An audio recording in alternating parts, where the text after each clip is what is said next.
जी अस्सलाम वालेकुम रहमतुल्लाहि व बरकातुहू। उम्मीद करता हूँ आप सब लोग खैरियत से होंगे।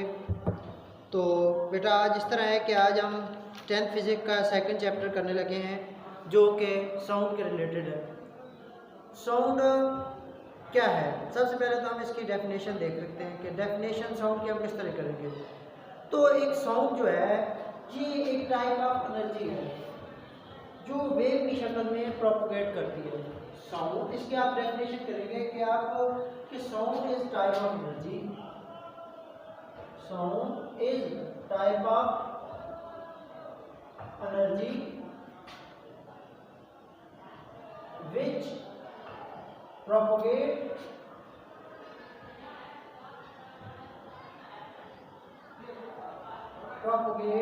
in the form of wave।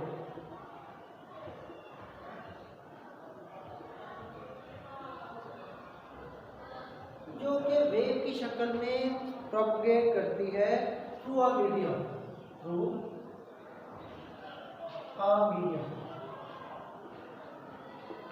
And it's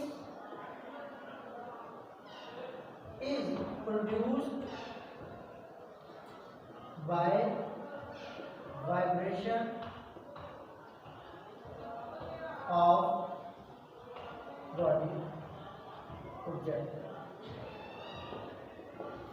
कि साउंड एक एनर्जी की किस्म है जो कि प्रोपोगेट करती है वेव की शक्ल में और इसको मीडियम की जरूरत होती है। और ये क्रिएट जो बनती है कब बनती है? जब किसी भी ऑब्जेक्ट में वाइब्रेशन होती है तो वहां से ये प्रोड्यूस होती है। तो ये हमारे पास है जी साउंड। इस चैप्टर की आउटलाइन आपके साथ शेयर करता चलो कि ये चैप्टर में हम क्या क्या करेंगे। इसी डेफिनेशन को ही तकरीबन समझे कि आपने सारा एनालिसिस कर रहे हैं। आउटलाइन में हमारे पास क्या है कि हमने सबसे पहले तो साउंड वेव के बारे में पढ़ना है। साउंड वेव में इसको वाइब्रेशन को जो इसकी नेचर कौन सी है, ये लॉन्गिट्यूडनल है, ट्रांसवर्स है। उसके अलावा इसको प्रोपोगेशन के लिए मटेरियल मीडियम की जरूरत होती है या नहीं जरूरत होती, और ये वाइब्रेटिंग बॉडी से क्रिएट होती है। फिर उसके बाद हम इसकी कैरेक्टरिस्टिक्स के मुतालिक पढ़ेंगे कि इसकी खुसूसियात कौन कौन सी हैं। कि ये लाउडनेस, इसकी खुसूसियात हम पढ़ेंगे, लाउडनेस के बारे में पढ़ेंगे, पिच, क्वालिटी और इंटेंसिटी और इंटेंसिटी लेवल के मुतालिक पढ़ेंगे। और जब ये हम इसके बाद हम उसकी जो आपके पास वैल्यू है कि हमारे पास आ जाएगा रिफ्लेक्शन, जो क्योंकि एक वेव है हमारे पास, साउंड एक वेव है जो प्रोपगेट करती है वेव की शक्ल में। तो जब वेव होती है तो वेव को क्या करती है? वो रिफ्लेक्शन भी करती है। वो क्या करती है? रिफ्लेक्शन करती है। और वेव है तो इस वक्त इसकी क्या होगी? इसकी जो वेव होने की सूरत में इसकी स्पीड भी होगी। स्पीड क्या होगी? और साथ में हम इसके जो आवाज़ जो है, आवाज़ में नॉइस पोल्यूशन होती है तो नॉइस पोल्यूशन के मुतालिक पढ़ेंगे और उस नॉइस पोल्यूशन को ख़त्म करने के लिए जो तरीकाकार है वो उसके मुतालिक पढ़ेंगे। तो ये था चैप्टर का रिव्यू। ये डेफिनेशन है आपके पास, ठीक है। तो हम शुरू करते हैं इसको।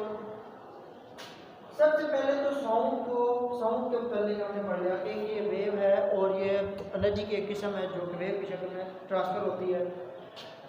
अब वाइब्रेटिंग बॉडी से ये सबसे पहले तो प्रोड्यूस होती है। वाइब्रेटिंग बॉडी से कैसे प्रोड्यूस होती है? कोई भी ऑब्जेक्ट है आपके पास, वो जब वाइब्रेशन करता है तो वो साउंड क्रिएट करता है। असल में जिस तरह आपके पास मैं इसको नॉक किया तो इस बोर्ड में वाइब्रेशन क्रिएट हुई, उससे हमारे पास साउंड की फीलिंग आई। इस चीज़ को हम क्या कहते हैं कि वाइब्रेशन।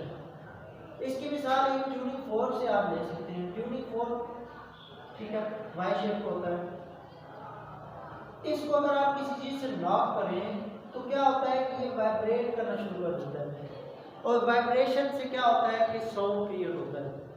दूसरी मिसाल आपके पास आप ले लें कि अगर आपके पास कोई ले लें आप ड्रम होता है, ड्रम के आप एक साइड पे क्लिक करें, आप उसको ज़रब लगाएं तो क्या होता है कि उसकी वाइब्रेशन की वजह से एक साउंड क्रिएट होता है। कोई भी चीज़ वाइब्रेशन से फिर क्या होता है, उसकी वजह से उसमें साउंड क्रिएट होता है। तो हमेशा इसमें पहली बात तो याद रखें कि हमेशा ये वाइब्रेटिंग बॉडी से क्रिएट होता है। वाइब्रेशन नहीं है तो साउंड क्रिएट नहीं होगा। हम बोलते हैं, बोलने से भी हमारे पास जो ग्लैंड्स हैं यहाँ पे, वो वाइब्रेशन क्रिएट करते हैं और उससे हमारे पास जो सेंसेशन ऑफ साउंड क्रिएट होता है। दूसरी बात, इसको मीडियम की जरूरत होती है प्रोपगेशन के लिए। इसको किसकी जरूरत होती है? मीडियम की जरूरत होती है। मीडियम की जरूरत तो इसको किस लिए है? इसलिए है क्योंकि आपने पढ़ा था कि जो लॉन्गिट्यूडनल वेव्स होती हैं और मैकेनिकल जो वेव्स होती हैं उनको बुझने के लिए मीडियम की जरूरत होती है। तो साउंड वेव मैकेनिकल नेचर है इसकी, जो मैकेनिकल वेव्स हैं, तो ये मैकेनिकल वेव की एक किस्म है साउंड वेव। होता कुछ इस तरह है कि हमारे पास ये ट्यूनिंग फोर्क है, इसमें अब इससे वाइब्रेशन क्रिएट हो रही है, तो असल में ये अपने करीब जो एयर होती है उसको कंप्रेस या डिकम्प्रेस करता है, एक्सपेंड करता है।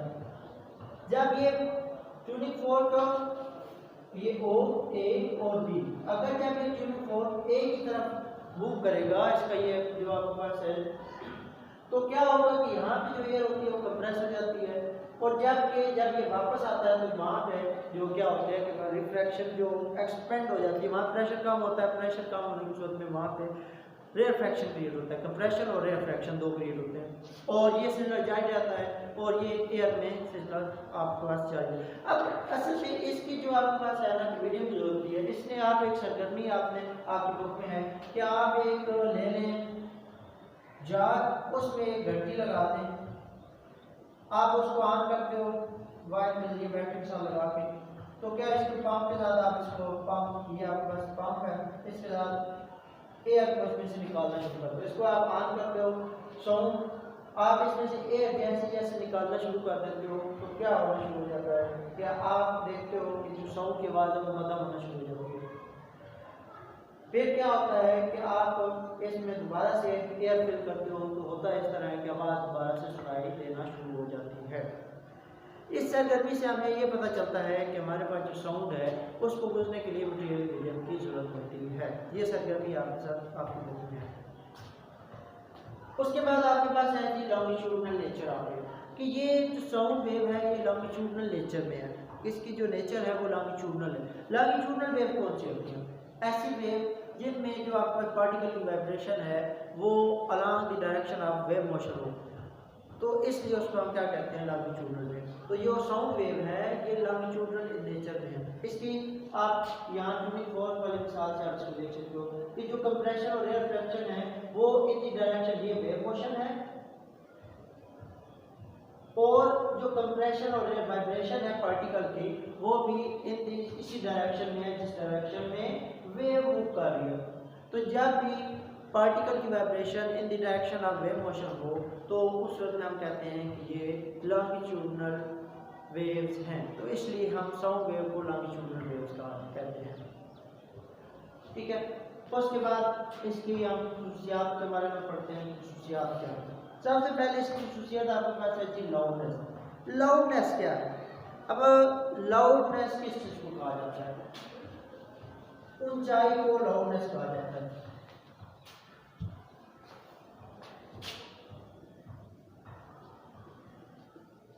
लाउडनेस किन किन चीज़ों पे डिपेंड करती है? लाउडनेस पहली चीज़ तो ये आपके पास क्या है? वाइब्रेटिंग जिस्म के एम्पलीट्यूड पर।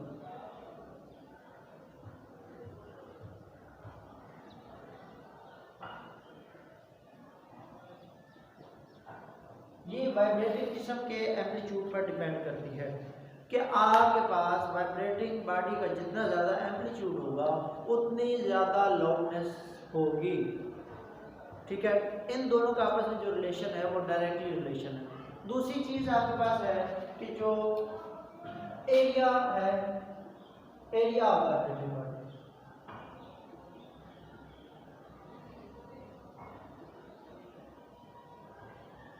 एरिया पे कैसे डिपेंड करती है? लाउडनेस जो है जितना ज्यादा एरिया होगा उतनी ज्यादा लाउडनेस होगी आपके पास। आप एक ड्रम होता है, उसकी दो साइडें होती हैं, एक छोटी होती है, एक साइड बड़ी होती है, एक साइड छोटी होती है। आप इसको किस चीज से स्ट्राइक करते हो? इस साइड पे भी इक्वल एक ही फोर्स से आप स्ट्राइक करते हो, इधर भी एक ही आप 5 न्यूटन इधर भी करते हो, 5 न्यूटन से इधर भी करते हो। तो होता क्या है? आपके पास इधर आवाज ज्यादा क्रिएट होती है, इधर आपके पास आवाज कम क्रिएट होती है। वजह क्या है? वजह यह है कि इसका एरिया ज़्यादा है। एरिया ज़्यादा होने की वजह से यहाँ पर जो लाउडनेस सुनाई देती है, आवाज़ की लाउडनेस होती है, वो ज़्यादा होती है। तो इसलिए ये आपका वाइब्रेटिंग सिस्टम जो बॉडी का एरिया है उस पर के साथ डायरेक्टली रिलेशन है। लाउडनेस जो है वाइब्रेट एरिया के डायरेक्टली प्रोपोर्शनल है। आप यहाँ इसको कह सकते डायरेक्टली है एरिया के, ठीक है, और एम्पलीट्यूड के भी डायरेक्टली है।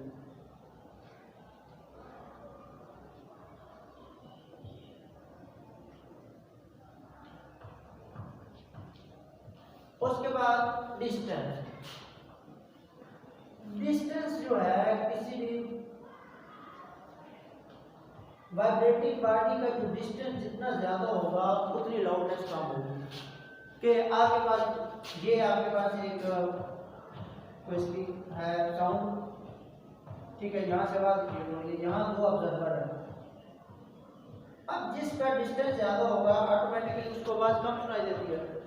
ये कम डिस्टेंस पे है तो इसको आवाज इधर से इक्वली जो आपके पास आवाज है वो बराबर आ रही है, लेकिन इनके दोनों के डिस्टेंस की वजह से दोनों को आवाज जो है वो अलग सुनाई देती है। इसको ज्यादा ऊंची सुनाई देती है जबकि इसको कम सुनाई देती है। वजह क्या है कि ये ज्यादा डिस्टेंस पे है, ये कम डिस्टेंस पे है। तो हम कह सकते हैं कि लाउडनेस इन्वर्सली प्रोपोर्शनल है किसके? डिस्टेंस के। तो जो डिस्टेंस लाउडनेस है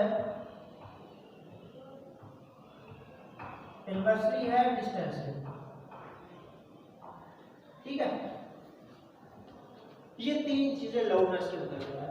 यहां से थोड़ा सा बताता चलूं कि एम्पलीट्यूड के मुताबिक आपको थोड़ा बता दूं कि एम्पलीट्यूड का कैसे फर्क आता है। अब एक गिटार है, गिटार की एक वायर होती है, गिटार के ऊपर एक वायर होती है। उस वायर को आप जितनी प्लग आप इसको प्लग यहाँ तक करेंगे तो आपके पास क्या होता है, जो आवाज आती है वो कम आती है। आप इसी को वायर को ऊपर ज्यादा एम्पलीट्यूड तक खींचते हो तो क्या होता है कि उसकी वजह से जो उसका आपके पास एम्पलीट्यूड, ये इसका एम्पलीट्यूड ये था, इसका एम्पलीट्यूड ये है, तो एम्पलीट्यूड ज्यादा होने की वजह से हमें आवाज भी ज्यादा सुनाई देती है जो गिटार में आप सुनते हो, ठीक है। तो ये हमने लाउडनेस के मुताबिक पढ़ा। लाउडनेस किस ऊंची आवाज को, आवाज की ऊंचाई को कहा जाता है। लाउडनेस आवाज की ऊंचाई को कहा जाता है। उसके बाद हमारे पास है जी पिच। पिच क्या है? ये एक साउंड की कैरेक्टरिस्टिक्स है। ये असल में ये कैरेक्टरिस्टिक्स क्या है साउंड की? ये इसकी बिना पर हम मुख्तलिफ साउंड के दरमियान फर्क महसूस करते हैं, ठीक है। अब पिच क्या है? पिच असल में आप कह सकते हो कि नंबर ऑफ फ्रीक्वेंसी है, फ्रीक्वेंसी को कहते हैं। दूसरे लफ्जों में फ्रीक्वेंसी पर सेकंड कह सकते हो आप कि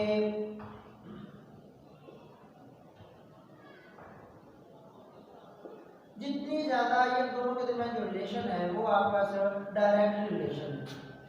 पिच असल में फ्रीक्वेंसी के साथ ताल्लुक है कि अगर आपके पास फ्रीक्वेंसी ज्यादा होगी तो पिच ज्यादा होगी, और अगर फ्रीक्वेंसी कम होगी तो आपके पास पिच कम होगी। इस पिच की बुनियाद पर हम मुख्तलिफ आवाज़ों में फ़र्क कर सकते हैं, जैसे कि बच्चों और जो औरतें हैं उनकी आवाज़ बारीक होती है, शरील होती है, बारीक होती है।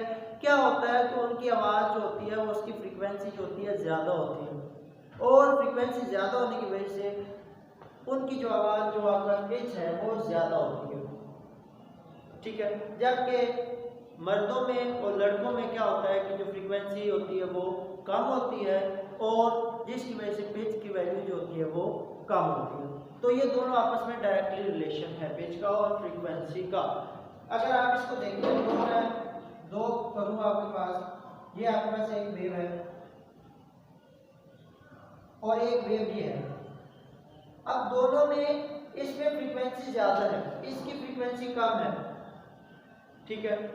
फ्रीक्वेंसी इसकी ज्यादा होने की वजह से इसकी पिच की वैल्यू क्या है, हाई है, और ये लो पिच है, ठीक है। तो ये आपने याद रखना है कि ये जो आपके पास है वो है और जो आपका चिल्ड्रन है,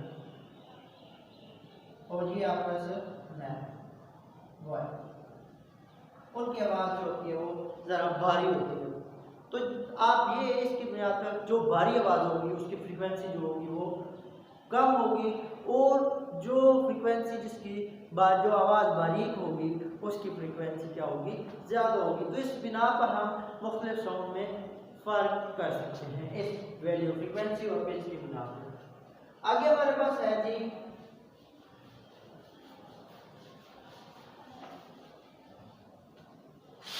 आपका क्वालिटी।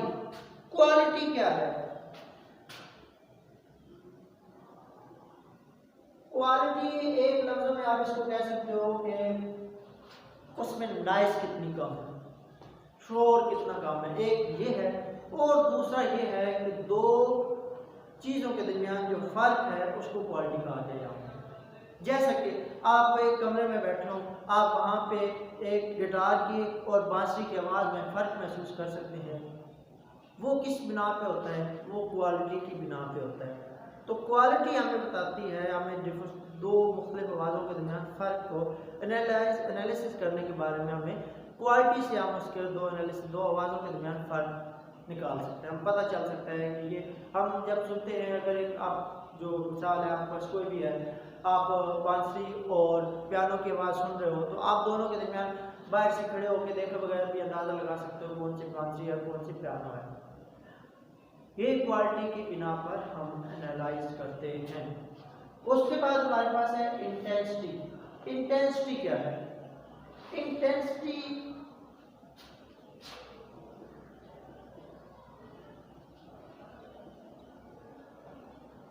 आप ये क्या है कि नंबर ऑफ जो आपका energy per unit area, energy per unit area जो आपका sound energy per unit energy sound, इसको आप इंटेंसिटी कहते हो। इंटेंसिटी कहते हैं मिकदार को, कि कितनी हमें ज़्यादा आवाज़ सुनाई देती है। इस चीज़ को हम एनालाइज करते हैं इंटेंसिटी से, कि मैं बोल रहा हूँ तो मेरे जो करीब इंटेंसिटी क्या होगी, ज़्यादा होगी, जबकि दूर जाता जाऊँ मेरी आवाज़ सुनने वाला दूर से सुनेगा तो उसको इंटेंसिटी कम होगी। वजह क्या है कि हम इंटेंसिटी निकालने का तरीका क्या है? इंटेंसिटी कोई भी अगर आपका साउंड है, साउंड प्रोड्यूसिंग है जी, उसके सामने आप 1 मीटर स्क्वायर का चीज रखते हो, पर यूनिट एरिया आप जूम करते हो, उसमें से गुजरने वाली एनर्जी को हम कहते हैं इंटेंसिटी, कि इस 1 मीटर स्क्वायर में से कितनी एनर्जी गुजर रही है। अब देखो मैं यहाँ पे रखता हूँ तो यहाँ पे इंटेंसिटी ज़्यादा होगी, यहाँ पे रख दूँ तो इंटेंसिटी कम होगी, क्योंकि आवाज़ स्प्रेड हो जाती है। तो हम इंटेंसिटी की मदद से ही आवाज़ की मिकदार मालूम कर सकते हैं। इसका यूनिट जो होता है इंटेंसिटी का वो वाट फी वर्ग मीटर, ठीक है। उसके बाद इंटेंसिटी है sound energy per unit area. उसके बाद हमारे पास है कि इंटेंसिटी लेवल, दो इंटेंसिटीज के दरमियान फर्क, इसका और इसका दरमियान, यहाँ पे इंटेंसिटी और होगी, यहाँ पे इंटेंसिटी होगी, यहाँ पे आई है तो यहाँ पे आई नॉट होगी। इस दो इंटेंसिटीज के दरमियान फर्क जो है इसको इंटेंसिटी लेवल कहा जाता है, जो हमारे पास अगला टॉपिक है इंटेंसिटी लेवल, कि यहाँ पे इंटेंसिटी और होगी, यहाँ पे इंटेंसिटी और होगी। तो साउंड इंटेंसिटी लेवल के बारे में हम पढ़ते हैं।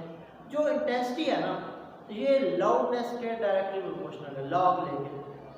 जो आपका इंटेंसिटी लेवल है ये आपका लाउडनेस के डायरेक्टली प्रोपोर्शनल है। इंटेंसिटी लेवल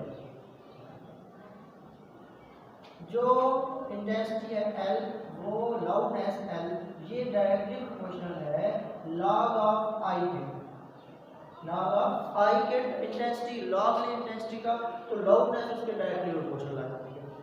अगर ये लाउडनेस एक है, यहाँ पे हम सपोज करते हैं कि ये ऊंची आवाज़ है, अगर हम एक मध्यम तरीन आवाज़ लें, कि हम सपोज कहते हैं कि मध्यम तरीन जो लाउडनेस वाली है उसका जो इंटेंसिटी है वो मध्यम तरीन इंटेंसिटी पे, तो ये दो मसावातें बनती हैं कि ये ज़्यादा से ज़्यादा आपके पास इंटेंसिटी लाउडनेस है और आई पे इंटेंसिटी पे, और ये मध्यम तरीन आवाज़ है, मध्यम तरीन इंटेंसिटी पे मध्यम तरीन जो आपका स्लोनेस होगी। इन दोनों के फर्क को हम क्या कहते हैं, इंटेंसिटी लेवल। तो इन दोनों को आपस में माइनस करते हैं आप। यहाँ पे जो इंटेंसिटी आप लिखते हैं कि जो लाउडनेस इज डायरेक्टली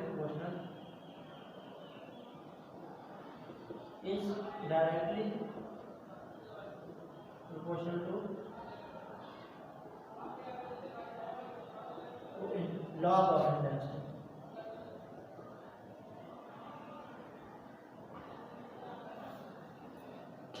तो इन दोनों के सवालों के दरमियान फर्क जो है उसको हम करते हैं, इसमें से इसको माइनस करते हैं तो आपका L माइनस L नॉट आ जाएगा और ये आपका साथ जाएगा।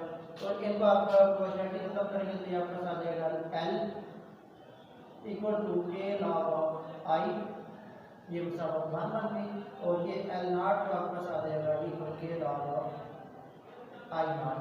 This is second equation. इन दोनों के दरमियान फर्क ले लें, इन दोनों को आप माइनस कर लें। कैसे माइनस करेंगे, आप दोनों को ऊपर नीचे रख के भी कर सकते हैं और वैसे भी कर सकते हैं। L में से L नॉट निकाला, L माइनस L नॉट इधर भी होगा और इधर वाली वैल्यू जो है वो उसमें से माइनस हो जाएगी, K log of I minus K log of I not.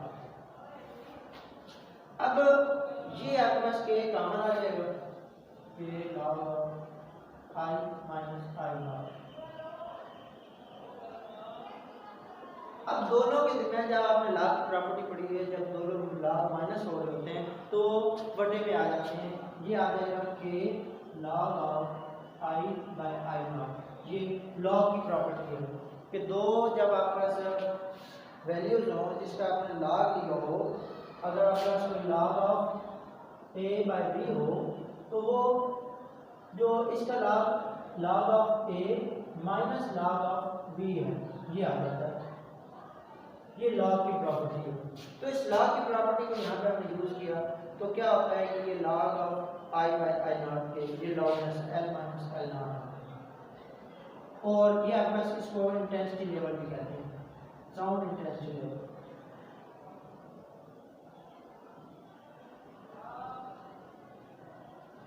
K log of I by I not. इसका जो यूनिट है वो आपके पास होता है बेल। क्या यूनिट है, बेल। कब होगा, जब आपके पास जो आई है, आई नॉट जो है आई के कम से कम 10 गुना हो, कि मीन इसको मल्टीप्लाई 10 से करें तो इसके इक्वल हो, तो हमारे पास जो यूनिट बनता है वो बेल बनता है। तो उस सूरत में के की वैल्यू हमारे पास 1 हो जाती है, उस सूरत में क्या की वैल्यू हमारे पास हो जाती है 1 हो जाती है।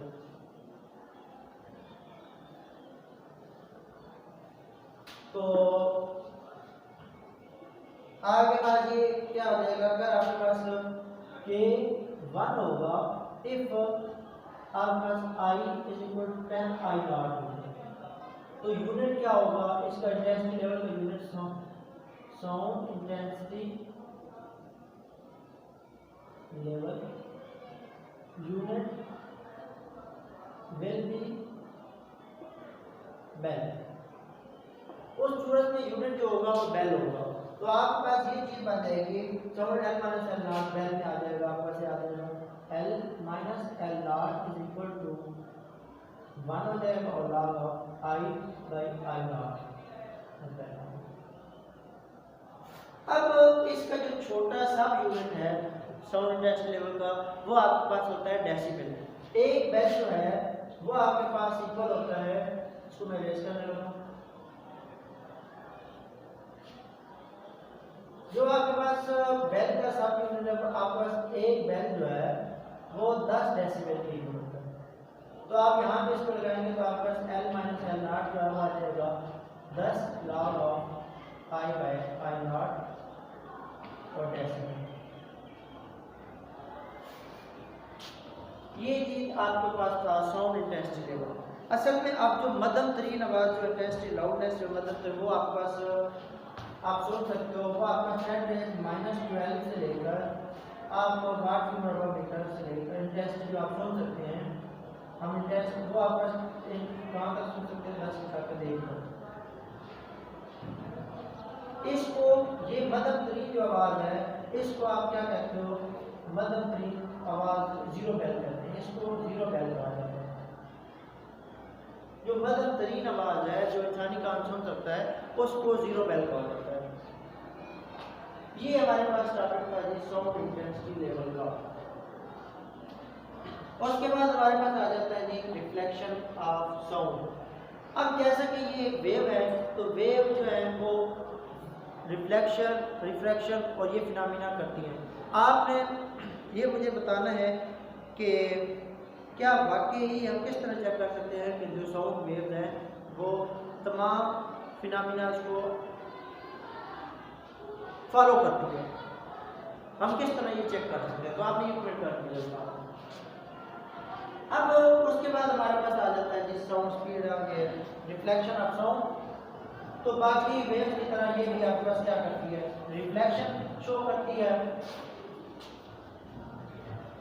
इसमें आपके पास इको आ जाती है, इसमें रिफ्लेक्शन ऑफ साउंड इको आ जाती है। इको क्या है कि किसी भी चीज का टकरा कर आप यहाँ से कोई बोल रहा है अगर उसको इधर से जाकर वापस आवाज सुनाई देना।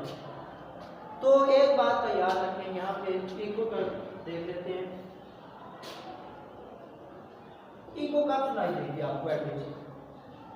इंसानी जो कान है ना ये 0.1 तक जो सेकंड तक है ना, इतनी देर कोई भी आवाज को कर सकता है कि उसमें जो उसकी वैल्यू है उसमें रहती है कि मीन आपके पास कान में इतनी 0.1 सेकंड तक वो आवाज़ जो है वो गूंजती रहती है। तो आपके पास अगर कोई भी चीज़ आप दोबारा कोई आवाज़ सुनना चाहते हैं तो क्या हो कि वो 0.1 सेकंड में वापस आके आप कान तक टकराए। एक दफ़ा सुनने के बाद 0.1 सेकंड में ही वो वापस आपको सुनाई दे तो ही इको प्रोड्यूस होगी। आपको पता है हमारे पास जो स्पीड आप जो होती है ना, ये साउंड स्पीड होती है वो होती है 30-40 मीटर पर सेकंड। अब 30-40 और टाइम हमारे पास ये है तो कितना फासला होगा, हमें कितने फासले में मीन आपके पास कितना एटलीस्ट मिनिमम फासला हो कि आपको आवाज़ दोबारा सुनाई दे। तो वो उसका हम तयन कैसे कर सकते हैं? हम देख सकते हैं कि अगर हमारे पास वैल्यू हो उसकी, आपके पास ये 343 में हो आपके पास वैल्यू, तो इको आपको सुनाई कब एटलीस्ट 34 जो आपके पास होता है टाइम वो उसके बाद आपको सुनाई देगी। और इसको हम वैल्यू को निकाल किस तरीके से सकते हैं? आप इसको निकालने के लिए चेक करें कि आपके पास आ जाएगा, ये कुछ इस तरह से आएगा हमारे पास कि इन दोनों को आपको मल्टीप्लाई करें तो S इक्वल टू VT होता है। तो S इक्वल टू VT, आपका S इक्वल टू क्या होता है VT। तो T आपका 0.1 सेकंड है, 340 into 0.1 सेकंड, तो इसको मल्टीप्लाई करें तो आपका ये 10 आ जाएगा और इसको आप ये 0 से 0 कर सकते हैं 34 मीटर। मीन यहाँ से लेकर यहाँ तक वापस आने का जो फासला है वो 34 मीटर। तो एटलीस्ट ये जो हर्डल है ये कितनी दूर होनी चाहिए? ये इस 34 का हाफ होनी चाहिए। तो ये कितनी होगी 34/2। तो ये आपका आ जाएगा 2 और 2 7 14। तो एटलीस्ट 17 मीटर आपके पास हो कोई भी चीज़ जिससे साउंड टकरा के वापस आया तो ही आपको आवाज़ की इको जिससे कहेंगे रिफ्लेक्शन ऑफ साउंड होगी जो दोबारा आपको सुनाई देगी, जिसे इको कहा जाता है। जैसा कि ताली बजाएं तो ताली बजाने के बाद वो दोबारा से तो ये दीवार से टकरा के वापस आई, इस चीज़ को हम इको कहते हैं। बार बार चीज़ का सुनाई देना, रेपिटेशन ऑफ साउंड। इको को हम क्या कहते हैं? Repetition of sound.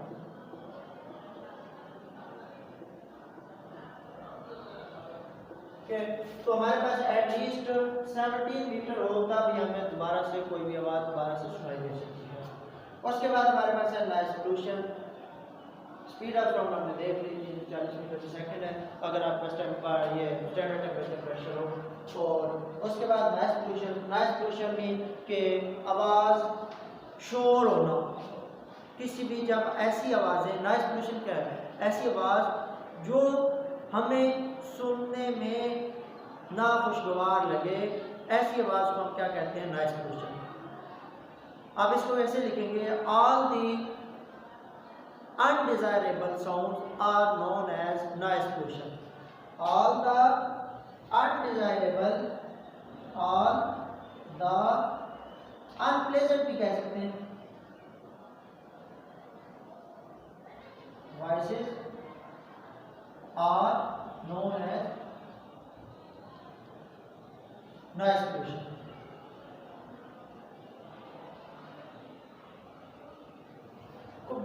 ऐसी जो हमें तकलीफ दे, जो हमें अच्छी ना लगे, भली ना लगे, ऐसी को आवाज़ों को हम नॉइज पोल्यूशन कहते हैं।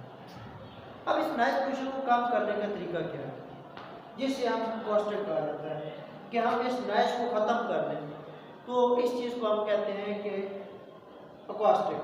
जो removal of unpleasant voices from real voice is known as acoustic.